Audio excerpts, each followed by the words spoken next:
Buenas noches. Hoy más que nunca les vamos a llevar al otro lado.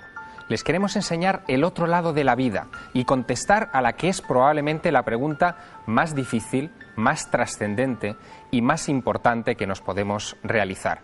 ¿Existe vida después de la vida? Probablemente ustedes han oído hablar del doctor Raymond Moody, un médico norteamericano que en los años 70 recogió infinidad de testimonios de personas que decían haber regresado de estados comatosos, haber superado el trance de la muerte y haber relatado el encontrarse con una luz, un túnel, incluso haber visto a familiares o personas conocidas que le recibían en ese umbral del más allá y en un momento determinado haberse visto obligados a regresar a su cuerpo y haber revivido.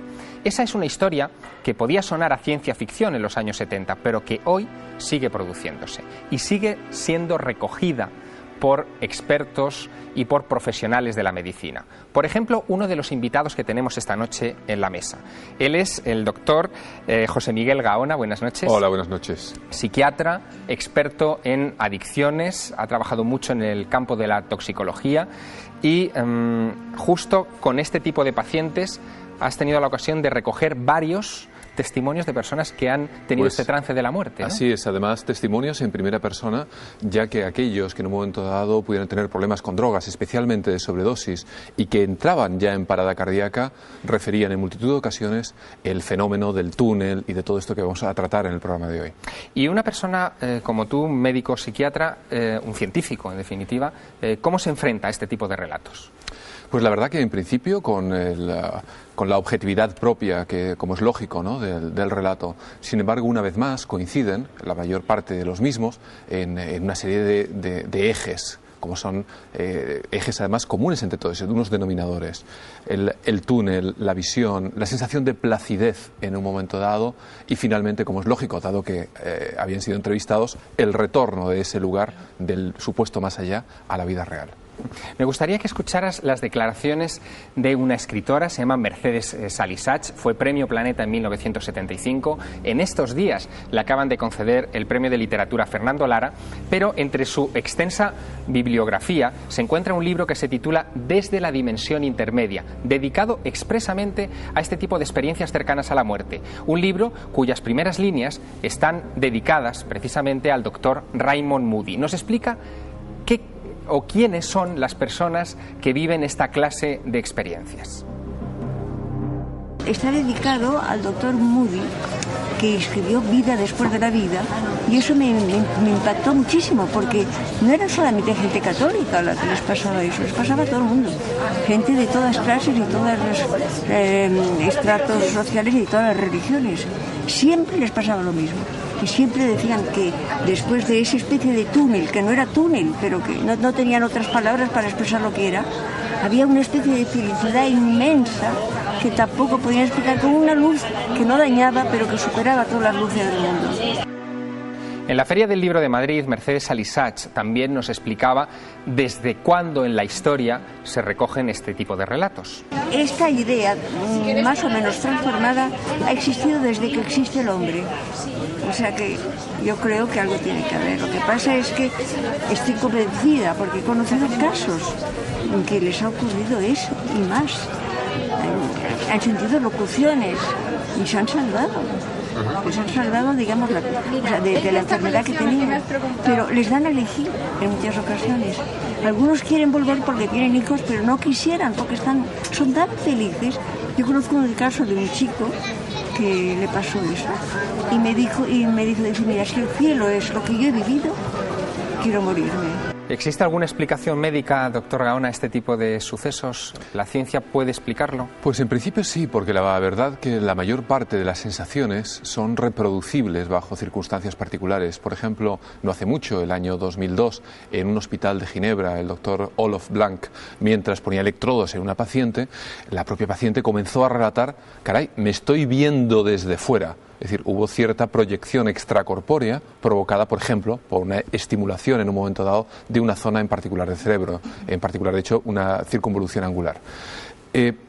Otras sensaciones también son reproducibles por falta de oxígeno. La sensación de tunelización, de alargarse en un momento dado la visión, porque justamente el nervio óptico va perdiendo en un momento dado irrigación sanguínea en la parte de su contorno y sin embargo la mantiene en la parte central. Es decir, todo este tipo de cosas se podrían en un momento dado llegar a explicar. Y por supuesto que también, si uno dice que ve las estrellas, por ejemplo, puede ser porque le han estimulado la retina con un puñetazo, no porque está haciendo un viaje sideral, para que nuestros telespectadores nos entiendan, ¿no?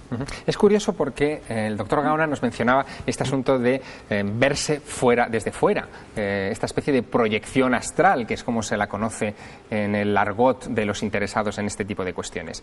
En la mesa tenemos también como invitada a Paloma Cavadas. Paloma, buenas noches. Hola, buenas noches. Eres psicóloga, investigadora de la conciencia y de los estados disociados y acabas de publicar un libro, La muerte lúcida, en el que cuentas, entre otras cosas, que tú has tenido también como psicóloga, es decir, has tenido este tipo de experiencias de salir fuera del cuerpo y de encontrarte con gente que no está ya viva. Sí. ¿Me podrías explicar cómo es esto? Bueno, a mí me empezó a suceder de forma natural y como resultado de una búsqueda personal.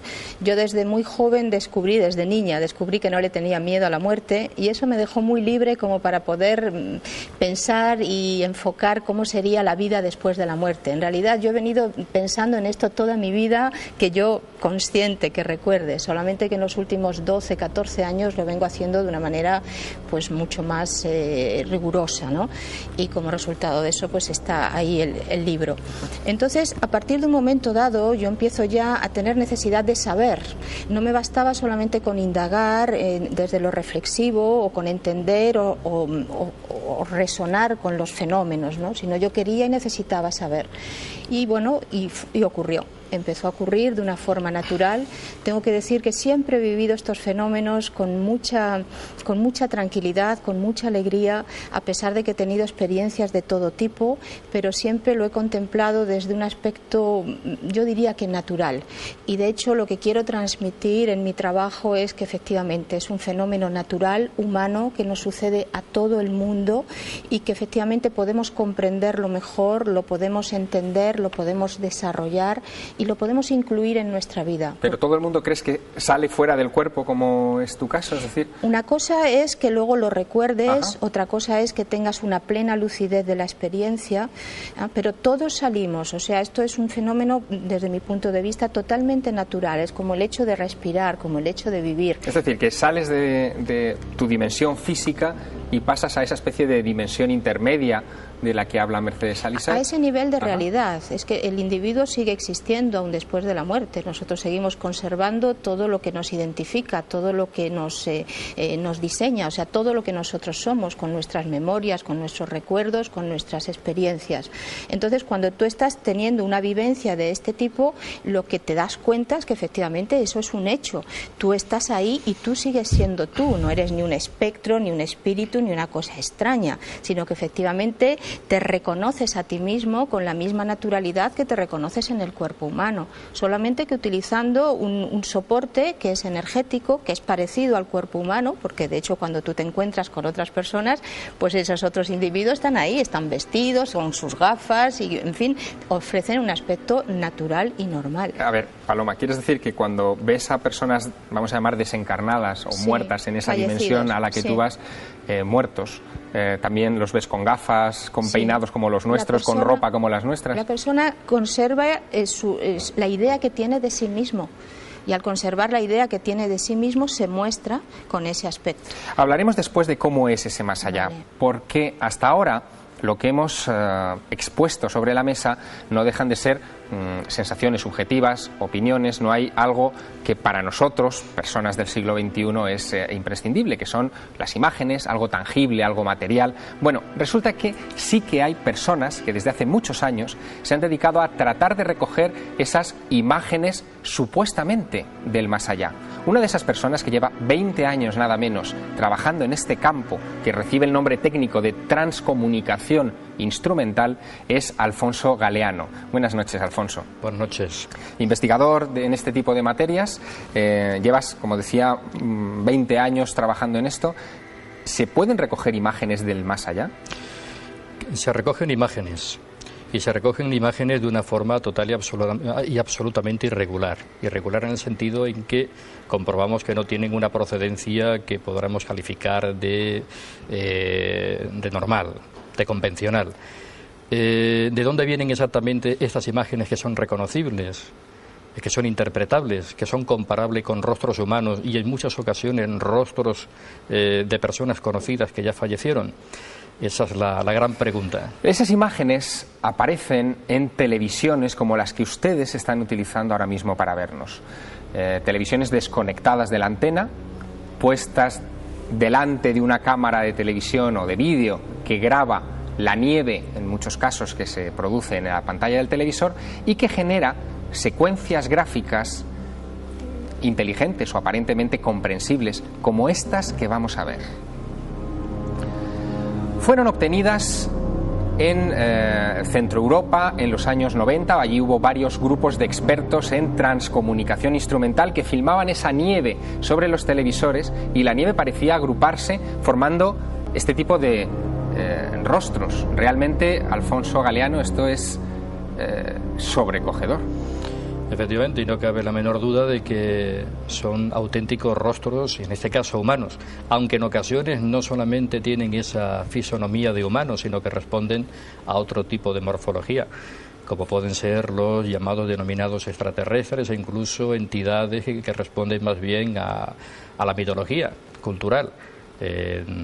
Duendes. Y lo curioso es que los aparatos recogen este tipo de información, aunque no podamos objetivarla con lo que los sentidos realmente nos ofrecen. Hay fotos incluso de esa época, de los años 90, previas a los primeros grandes resultados que tú mismo obtuviste, que me gustaría que nuestros espectadores pudieran ver en una secuencia rápida. Por ejemplo, esta que vamos a ver en primer lugar. Es un rostro perfectamente humano, que se forma de esa manera que yo explicaba, es decir, como si se agrupara los electrones de la pantalla. Exacto, tú estás hablando del efecto nieve que se da, aunque yo quiero matizar que no es exactamente así. Entre los aparatos, entre el televisor y la cámara de vídeo, lo que se crea es un efecto de retroalimentación, pero para eso hay que conectar el canal de vídeo del monitor, de tal modo que en la pantalla podamos ver lo que la cámara está enfocando. En este caso lo que hacemos es enfocar el objetivo de la cámara a la pantalla, y a través de la regulación de una serie de elementos necesarios empieza a causar, como hemos visto, una serie de fluctuaciones hasta el punto de que, si las condiciones son idóneas, suelen aparecer estas imágenes que son reconocibles. A veces incluso no solo reconocibles de cara, es decir, que parecen humanos, sino reconocibles por su nombre. Por ejemplo, esta imagen. ¿Quién es este personaje con gafas que aparece en la pantalla de un televisor?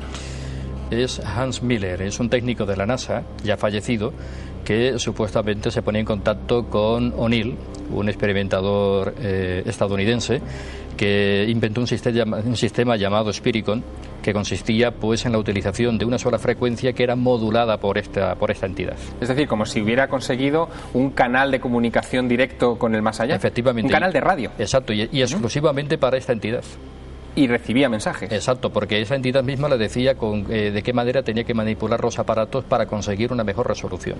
Las imágenes o las psicoimágenes se cuentan por centenares, y las que más llaman la atención son las que finalmente han sido casadas, es decir, han sido comparadas con sus imágenes en vida, es decir, la imagen del más allá y la imagen de vida enfrentadas una frente a la otra, como esta que vamos a ver a continuación.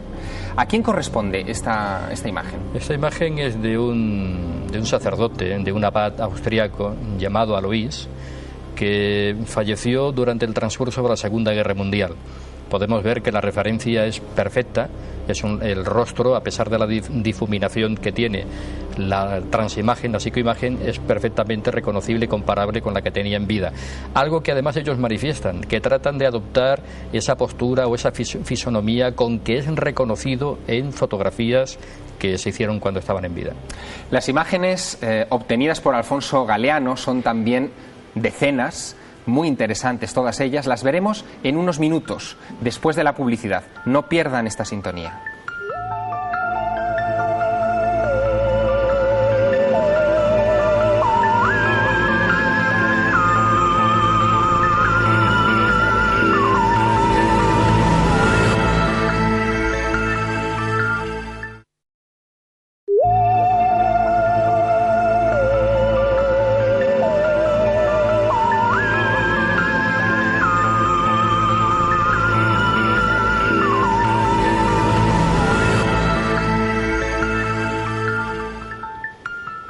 Continuamos en el otro lado de la realidad, reuniendo pruebas documentales sobre lo que nos espera precisamente al otro lado de la vida. Nos decía antes de la pausa publicitaria Paloma Cavadas, psicóloga, que ella de alguna manera había visto ya ese más allá. ¿Nos puede contar cómo es ese otro lado? Paloma, ¿cómo es? En tu experiencia, ¿cómo lo has visto? Desde mi experiencia personal, lo que yo he constatado es que sigue habiendo vida, lo cual creo que es una buena noticia. Después de la muerte sigue existiendo la vida. Lo que pasa es que esa vida se configura en base a lo que el individuo se lleva de aquí, como el lastre o lo que arrastra de la vida humana, sus recuerdos, sus últimas o sus impresiones generales o sus impactos emocionales. Y con ese mundo interno, de alguna manera, configura la realidad que le rodea. ¿Quieres decir que si uno se levanta todos los días a las 8 de la mañana, va a trabajar a su oficina, se toma un café a las 9:30, en el más allá va a seguir haciendo exactamente lo mismo? Tú te puedes encontrar a muchas personas que están efectivamente en su entorno laboral o en su entorno profesional o repitiendo situaciones de su vida cotidiana o de los últimos instantes de su vida. Entonces es común entender en qué mundo interno está viviendo esa persona por el escenario que ha reproducido. Vamos a pensar que tú a lo mejor apareces, ¿no?, en una salida extracorporal, en una experiencia de estas, en una casa que está un poquito sombría, que está ordenada pero oscura, en penumbra, y tú vas avanzando por esa casa y al fondo te ves a un señor sentado en una silla, que a lo mejor reconoces como tu abuelo. Y está ahí sentado, cabizbajo y un poquito entristecido.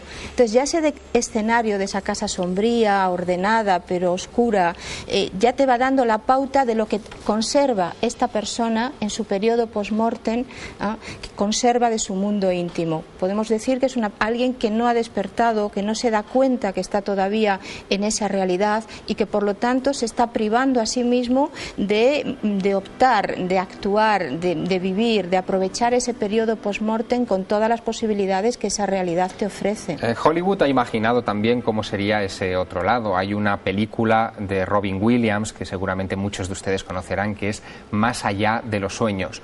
Una ficción, entre comillas, deliciosa sobre lo que nos espera cuando cruzamos ese umbral al que todos estamos indudablemente llamados. Sí. Paloma, tú también has visto esta película de Robin Williams. ¿Refleja de alguna manera ese estadio superior al que uno supongo que debe encaminarse, porque no, el fin de la vida no es estar todo el día repitiendo las cosas que hemos hecho en esta, ¿no? Me refiero a la vida en el más allá. Sí, claro. Evidentemente de lo que se trata es de recuperar ahí la lucidez y efectivamente poder ampliar, seguir evolucionando después de la vida humana en ese periodo.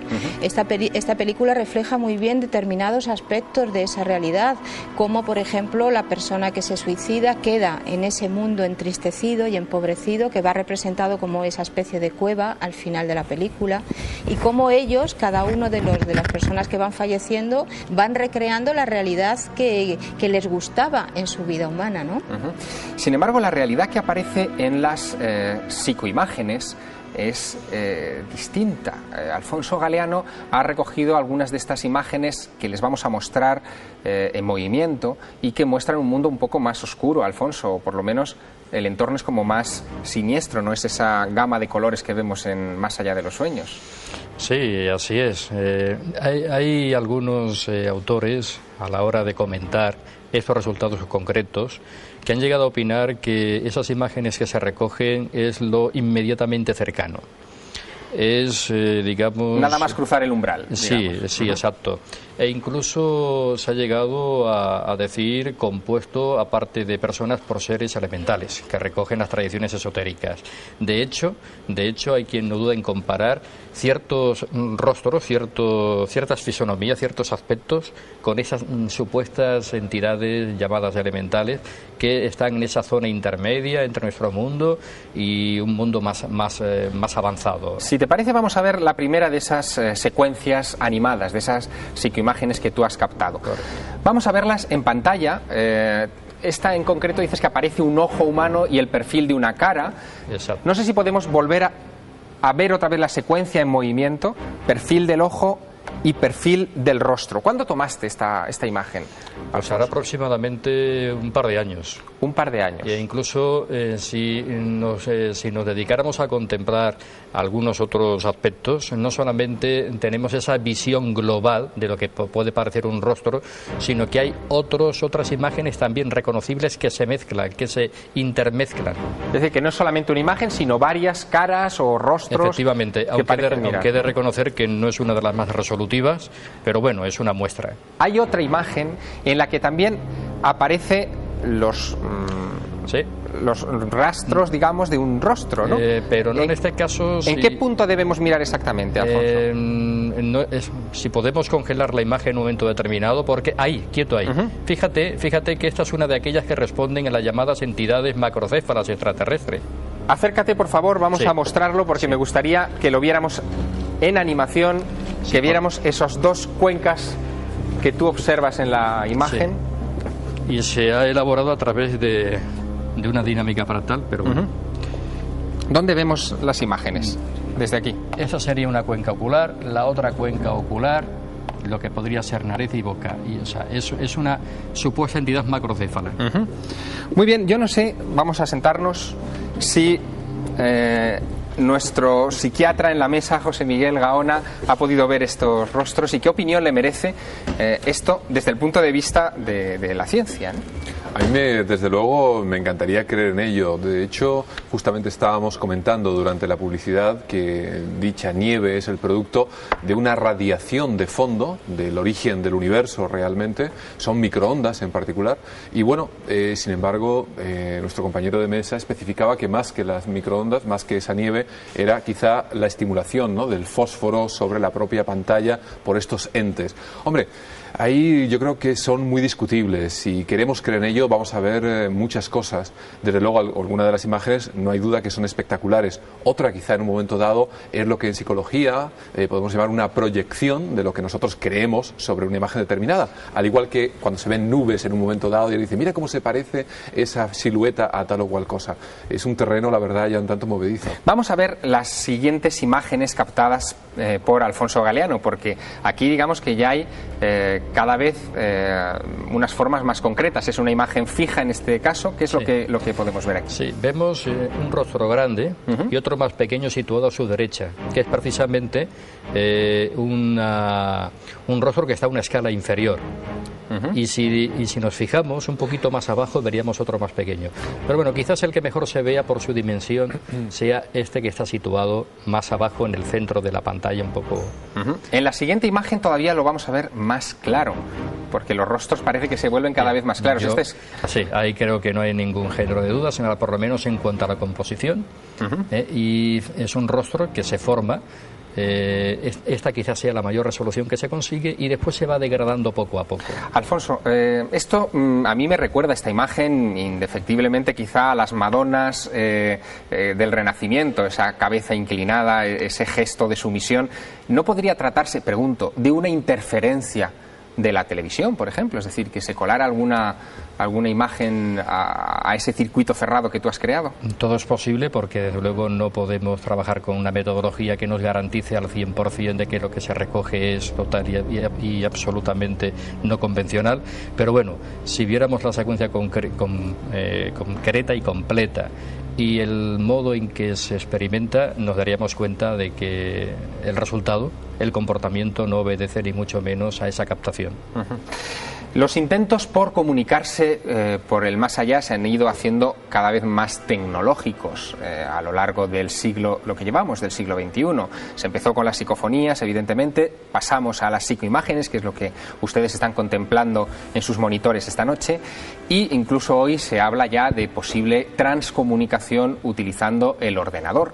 Pero uno de los métodos tradicionales, clásicos por excelencia, ha sido el famoso tablero Ouija, que ha dado muchos quebraderos de cabeza y ha sido, bueno, muy popular durante algunos años en muchos países del mundo. Para hablarnos del tablero Ouija, hemos invitado a nuestra mesa de trabajo a una persona que lleva 25 años, nada menos, experimentando con ese tablero, con ese método de comunicación. Se llama Francisco Azorín. Buenas noches. Hola, buenas noches, Javier. Él es químico y trabaja desde hace un cuarto de siglo con el tablero Ouija. ¿Qué es, para los que no lo conozcan todavía, un tablero Ouija? Pues un tablero Ouija es algo así como un sistema que nosotros utilizamos basado en la telepatía. Esto es una cosa fundamental. Como se puede ver, está constituido por una serie de letras y de números y una serie de palabras clave, diría yo, que salen mucho justamente en las sesiones de Ouija.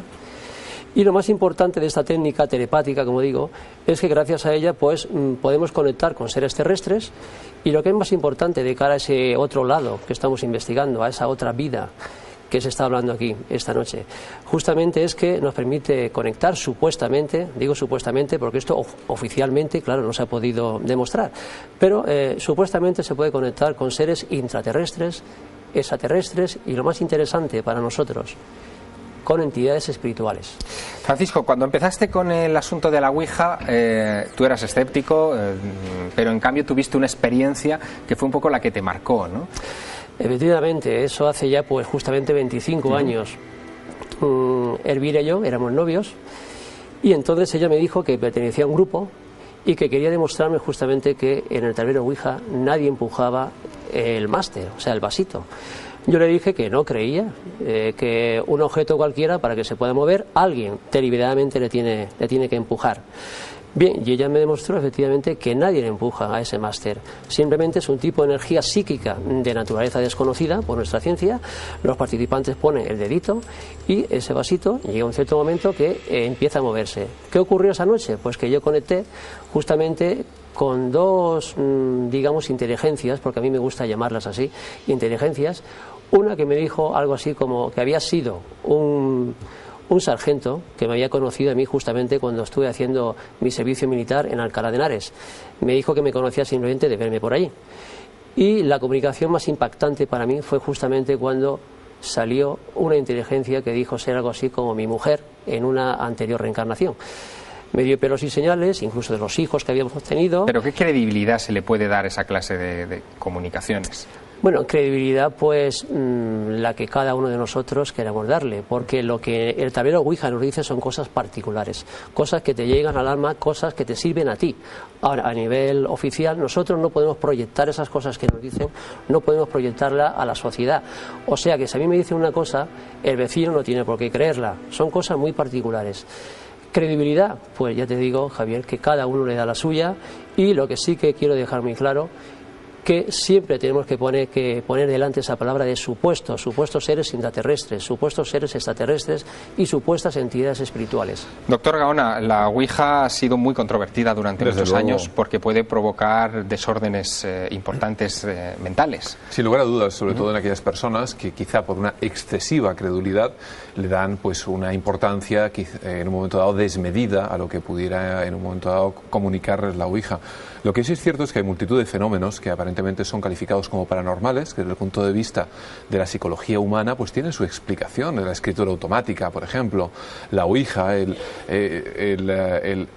la proyección de preocupaciones, de anhelos, de deseos que emergen del subconsciente como si fueran burbujas en esa superficie que es el consciente, es la que podría explicar en un momento dado el movimiento de dicho máster sobre el tablero. Por lo tanto, aunque quizá no intervinieran, por así decirlo, esas inteligencias o espíritus, no dejaría de ser, desde luego, una experiencia muy interesante de aquellas personas que componen la mesa en un momento dado y que juegan a la Ouija. Qué curioso, porque el asunto de la Ouija se ha utilizado para escribir incluso libros. O sea, ha habido libros que se han dictado íntegros a través del tablero, con varias personas participando. Es muy difícil que se coordinen varias mentes, evidentemente de forma consciente, para hacer algo así.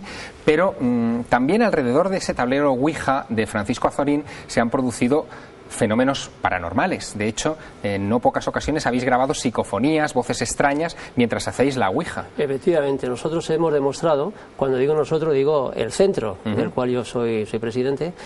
Bien, pues hemos demostrado justamente que en el momento que se está llevando a cabo una sesión de Ouija, es un instante idóneo, es un instante fundamental para la captación de incrustaciones psicofónicas, de simplemente psicofonías, y también es un momento muy interesante, que antes aquí ha salido a la mesa, para el registro de psicoimágenes. ¿Por qué? Pues basado justamente en las energías que justamente se ponen en juego en la sesión de Ouija. Esas energías, sirven como portadora, donde puede entrar una incursión psicofónica o donde puede entrar una psicoimagen. No sé si aquí nuestro experto estaría de acuerdo con esto. Me gustaría que tanto Francisco Azorín como Alfonso Galeano, Paloma y también José Miguel Gaona prestaran atención a un documento vídeo que nunca se ha emitido antes por televisión.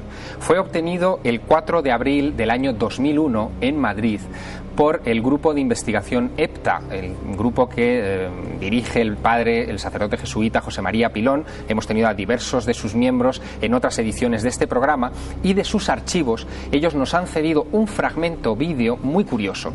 En una casa de Madrid, en un inmueble del centro de la ciudad, se estaban detectando presencias extrañas. Los habitantes de ese piso veían una mujer rubia, o lo que les parecía una mujer rubia, casi etérea, paseando por el comedor de una casa. El grupo del padre Pilón estuvo tomando medidas allá y en un momento determinado decidieron probar algo muy curioso, y es hacer una ouija para ver si era posible la comunicación con esa entidad, si es que de una entidad se trataba. En el curso de la grabación vídeo de la ouija se puede escuchar una voz que no pertenece a ninguna de las personas que están haciendo la ouija y que parece responder por adelantado o adelantarse a los mensajes que está dando el máster, como decía antes Francisco Azorín, sobre el tablero con las letras. Escuchémoslo muy atentamente. ¿Es que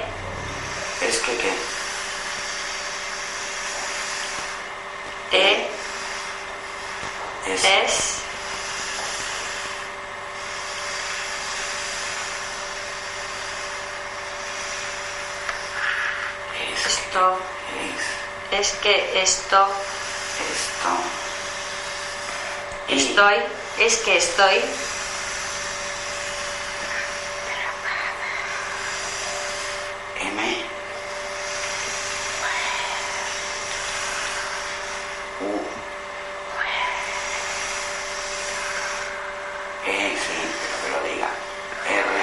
Pero queda más bonito diciendo así.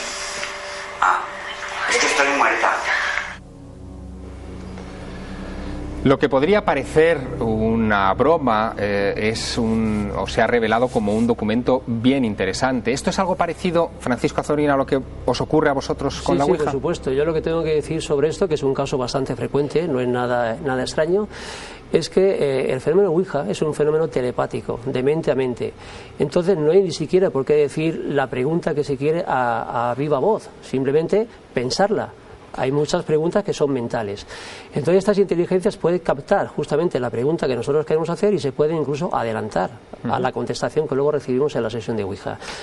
Hay algo de todas maneras en todo este asunto, permitidme que lo ponga sobre la mesa, que me sorprende extraordinariamente, y es el hecho, sobre todo, Alfonso Galeano, que las imágenes que podemos ver en muchas de estas secuencias que nos has traído siempre están protagonizadas por gente joven, es decir, parece que tiene un aspecto joven. Quisiera ver una que tenemos también del archivo de Alfonso Galeano. Es la cara aparentemente también de un chico joven. Efectivamente. ¿Es normal esto de que siempre sean jóvenes? Es decir, o gente en la flor de la vida, ¿no?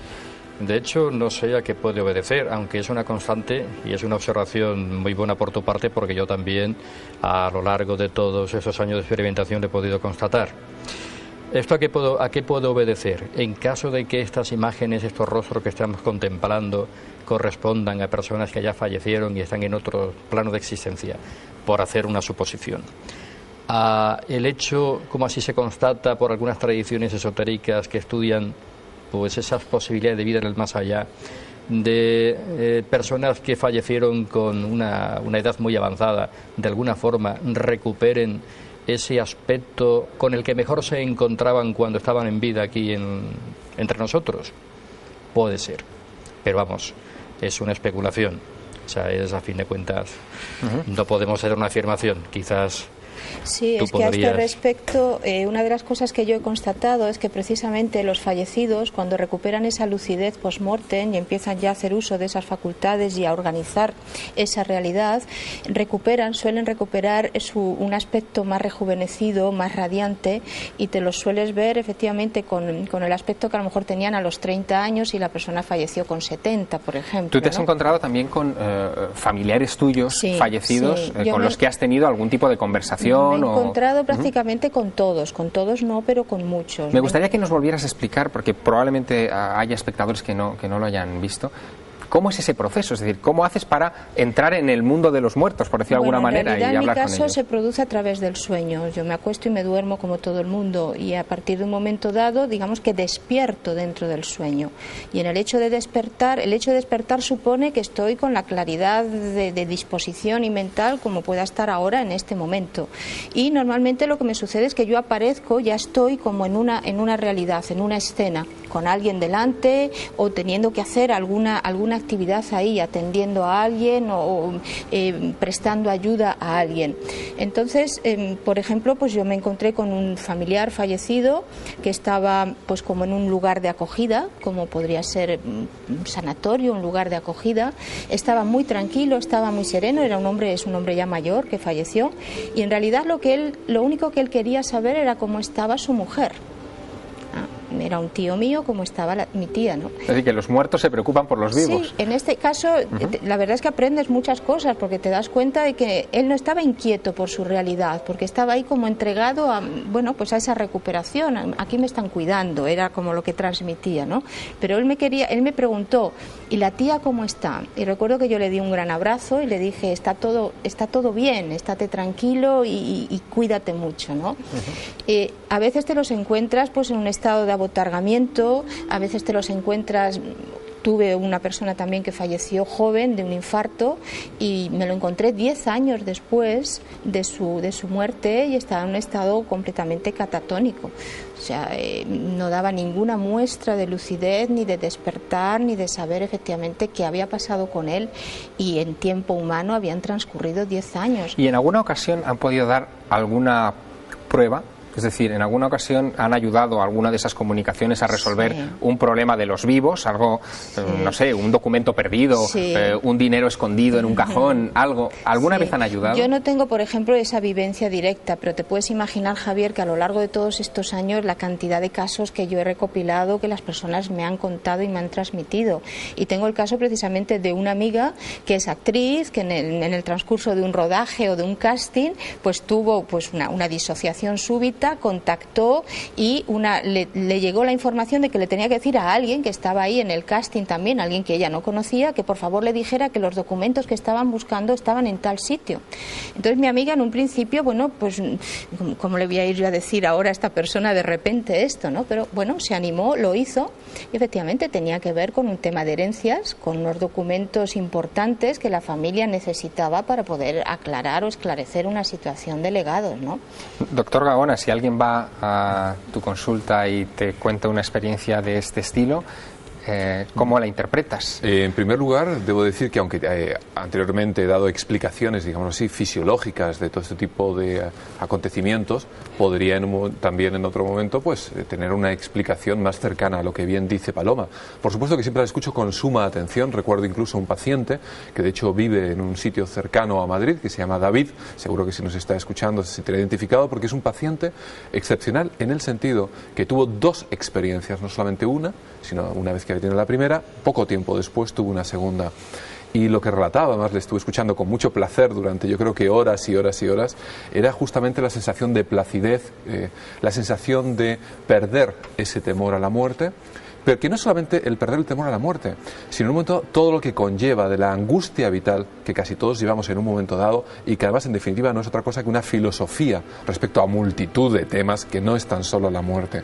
Por lo tanto, esa experiencia, sea tan real o no tan real, cambia la vida del individuo, la transforma, la apreciación que tiene del mundo, y se convierte en un individuo realmente nuevo, un individuo renacido, que vive su vida de otra manera totalmente mucho más intensa y sin esos temores que a todos nos atenazan. A este respecto quería mencionar, Javier, que en Cataluña en la Sociedad de Etnopsicología Aplicada, que dirige Josep María Freiclà. Digo el nombre de Josep María Freiclà para aquellos que tengan internet, vayan a Google o cualquier otro buscador y lo encuentran. Hay unos talleres muy interesantes de percepción de la muerte, de pérdida de miedo a la muerte, en el cual durante unos fines de semana se hacen una serie de experimentos, de experiencias con respiración holotrópica, etcétera, etcétera, y que conllevan unas vivencias que para aquellos que estén interesados realmente les puede ser de mucho interés. Yo no sé si habrá perdido el miedo a la muerte la persona que ha dado pie a la imagen que vamos a contemplar. Es otra de las psicoimágenes obtenidas por Alfonso Galeano. Corresponde a una chica sonriendo. Esto es una cosa además bastante insólita, ¿no? Que nos sonrían desde el más allá. Sí, y no deja de ser un fotograma de toda una secuencia como la anterior. Podríamos entonces, pero... ¿Cuánto viene a durar una secuencia de este tipo? Pues podría estar indefinidamente como colgada, como aprehendida en la pantalla si los aparatos no se mueven de como están. Es decir, se siguen manteniendo la misma posición. Ciertamente es así. E incluso en ocasiones, mientras la imagen fluctúa, se ve como unos ciertos movimientos, pero en general quedan bastante fijas. Y como tú bien decías, parece el rostro, vemos las cejas arriba, los dos ojos, nariz, y da esa sensación de sonreír. Y a pesar, digo, de ser un fotograma, si viéramos la secuencia, hay como una cierta complacencia en la sonrisa, si viéramos ese mínimo de movimiento. Es curioso porque las imágenes o psicoimágenes que han captado en todo el mundo ya, ¿no, Alfonso? Porque esto es un fenómeno mundial. Hay gente en Brasil, hay gente en toda Europa que graba esto. En Estados Unidos, Brasil, como bien has dicho. Se cuentan por miles, quizá decenas de miles. Bueno, hay miles de personas experimentando dentro de lo que es la transcomunicación, sobre todo en la modalidad más sencilla y fácil como es la psicofonía. En el tema de la psicoimagen contamos efectivamente con muchísima gente que está experimentando, pero que mantengamos una cierta relación y comunicación e incluso intercambio de resultados, pues una docena aproximadamente. ¿Qué es lo que pensarían esa docena de grandes expertos que están trabajando a diario con esta cuestión de una imagen como la que vamos a ver a continuación? Una imagen que tú en tus archivos has clasificado como macrocéfalo, es decir, por darle algún nombre. Efectivamente, por reconocerlo. Parece un niño, pero... Un niño. Sí. ¿Tú qué interpretación le das a esto? Es decir, que aparezca así este tipo... Bueno, nos hablabas antes incluso de seres mitológicos que aparecían en algunas psicoimágenes. Sí, exacto. ¿No es eso la muestra quizá de que todo esto son proyecciones de nuestro subconsciente a la pantalla? ¿No sería esa una teoría probable? La explicación es difícil. Saber la causa que promueve o que crea este tipo de resultados, que a fin de cuentas podemos interpretar, reconocemos, es difícil. O sea, afirmar y quedarse con una sola idea realmente es arriesgado. Ojalá supiéramos cuál es la causa la causa primera que realmente aprovecha estos sistemas que a fin de cuentas se utilizan de forma inadecuada para darnos ese tipo de información. Francisco Azorín, la Ouija, como decíamos antes, es un medio de comunicación con algo que no sabemos. Algunos hablan de los difuntos, que son los que se comunican a través de ese medio, pero ¿alguna vez han dado alguna información técnica concreta que, por ejemplo, facilite la comunicación con el más allá? Porque no deja de ser muy rudimentario utilizar este tipo de mecanismos, ¿no? No, ellos a ese nivel no nos dicen qué es lo que tenemos que hacer, simplemente somos libres y tenemos que investigar nosotros. Lo que sí que yo quería confirmar es lo que se está comentando aquí esta noche, de por qué el tema este de las psicoimágenes aparece en gente, sobre todo joven, ¿no? Si le damos algo de credibilidad a los comunicados, a las comunicaciones que tenemos en el tablero Ouija, las entidades espirituales justamente nos dicen que allí se conserva el aspecto físico más saludable, el que tenemos a la mejor edad, por lo menos el mejor nuestro. Lo cual significa que si una persona, aunque muera con 80 años, no va a salir aquí con 80 años, en caso de que tengamos alguna psicoimagen suya. Saldría pues en esa etapa de 20, 25 años, cuando su aspecto físico estaba mucho más saludable y mucho de mejor ver.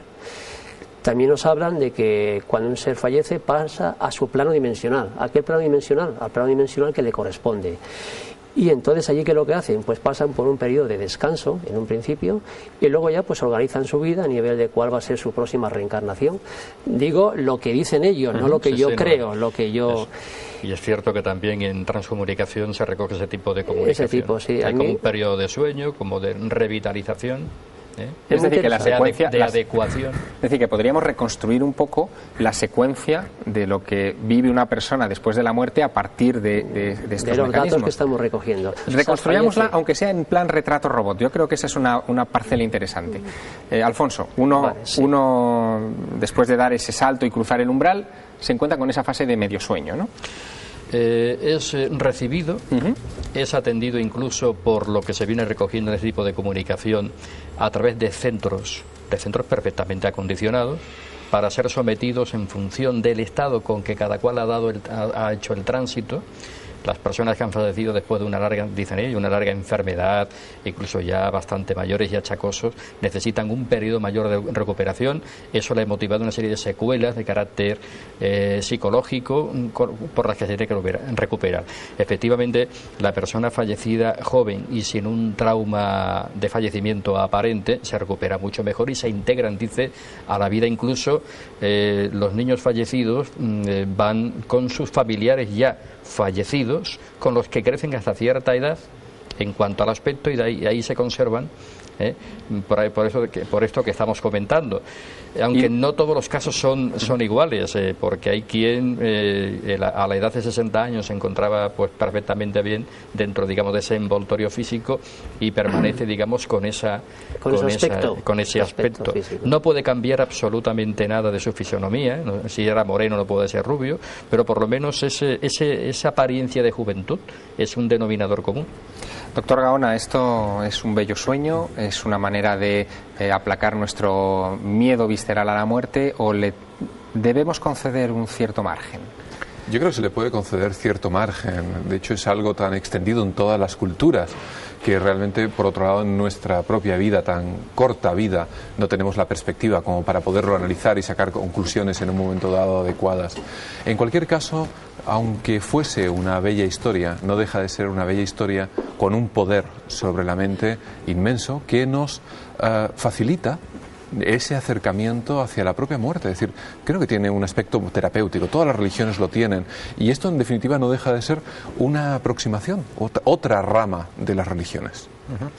Bien, hasta aquí nuestro coloquio. Acompañadnos en cualquier caso a estos instantes finales del programa, en los que vamos a desarrollar o vamos a responder a las preguntas que ustedes nos están enviando semanalmente. Gracias, doctor Gaona, gracias, Francisco Azorín, gracias, Alfonso Galeano, gracias, Paloma Cavadas. Ya saben, después de esta vida parece que hay más vida, o por lo menos ese es el margen que debemos dar a este tipo de informaciones. Pero, como les decía, en estos instantes finales del programa queremos hacer repaso de las consultas, las sugerencias y los documentos que ustedes nos han mandado para que los analicemos y, en la medida de lo posible, tratemos de darles alguna explicación. Buenas noches, Carmen. Buenas noches, Javier. Carmen Porter, nuestra asesora, ha recogido durante toda esta semana una gran cantidad de emails. Hay que agradecérselo a los televidentes, porque la verdad es que nos mandan cosas muy curiosas. Vamos a pasar con el primero de ellos, con Diego García Bautista. Él nos mandaba una fotografía que hizo en su domicilio, en una de las habitaciones, y salía una extraña esfera sobre su cabeza. Él nos decía si le podíamos dar alguna explicación a eso. Vamos a ver esa imagen de Diego García Bautista, en la que aparece efectivamente esa esfera sobre el rostro. Es muy común, además, porque son ese tipo de esferas muy comunes en las fotografías. Sobre todo cuando se va a sitios oscuros, tipo cementerios, en las que se hacen fotografías, es muy común que salgan estas esferas flotando por algún sitio. Pero tienen una explicación, Javier.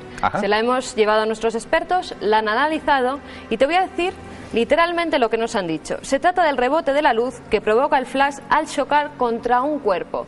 Puede ser que en ese momento pasara una simple mota de polvo, un insecto pequeño, y que hiciera ese reflejo que es lo que crea esa gran esfera que tapa la cabeza de nuestro amigo Diego. Es decir, que no es un fenómeno paranormal, no hay que ver un espíritu. No tiene que asustarse, Ajá. Es una cosa completamente explicable y se debe al flash de la cámara. Diego García Bautista, ya lo sabes, no tiene una explicación. Este es el análisis en el que se han realzado los bordes de la fotografía para ver si bueno, hay algo detrás, ¿no? de esa Y como de esa se puede luz. comprobar informáticamente, se ha demostrado que no hay nada extraño detrás de ella. No hay ningún objeto que justifique esa emisión de luz. Bien, hay más cosas, porque nuestros espectadores además nos preguntan... Sí, tienen mucha curiosidad. Mucha curiosidad. Por ejemplo, Olga Fernández nos escribía desde Torrejón. Ella es vecina de esta localidad y nos preguntaba que había oído pues, que allí, justamente en esta localidad, había un centro que pertenecía a la NASA y que se dedica a investigar si hay vida en otros planetas, si hay vida extraterrestre. ¿Qué le podíamos decir sobre el asunto? Sí, de hecho hablamos de ello en otra emisión de El otro lado de la realidad, y en aquella ocasión nos entrevistamos con Javier Gómez Elvira, que es el subdirector del Centro de Astrobiología. La pregunta de Olga, ¿cuál era? Si había algún tipo... Si es cierto que había un centro y si ese centro estudiaba vida extraterrestre en otros planetas. Si tenía, en definitiva, algún tipo de microorganismo extraterrestre en o si lo tenían ya ahí analizando, que eso bueno, ya sería... Pues Javier Gómez Elvira nos lo explica, claro. Nosotros no disponemos, nosotros obviamente no disponemos de ningún organismo extraterrestre, ni que sepamos que existe en la Tierra ningún organismo extraterrestre.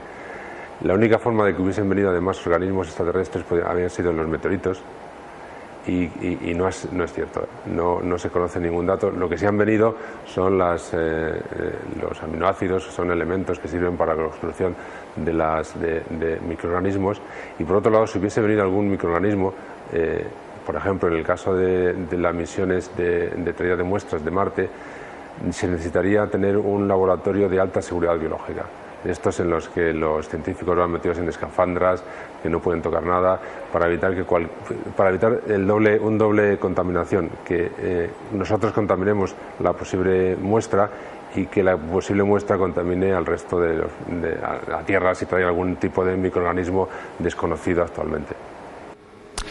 Carmen Porter, ¿queda alguna duda última de los oyentes? Muy rápidamente, Javier. María Escribano Segura, le gustaría que dedicáramos un programa a los círculos del maíz, ¿sabes? Esa especie de esferas que aparece en los campos de cultivo. Y además, si ha habido en España algún caso. Ha habido que conozcamos dos. Uno que sucedió en el año 2000, en Lleida, y otro que en Cuenca actualmente, incluso pueden ver en la revista Más Allá, fotografías, porque ha sido justamente el mes pasado. Carmen, si alguno de nuestros espectadores quiere dirigirse a nuestro programa, ¿a dónde puede escribirnos? Tiene dos formas. Hay un correo electrónico que es elotroladodelarrealidad@telemadrid.es, o también nos puede mandar pues sus cartas, el correo postal normal, Telemadrid, El otro lado de la realidad, Paseo del Príncipe número 3, 28223, Pozuelo de Alarcón, Madrid.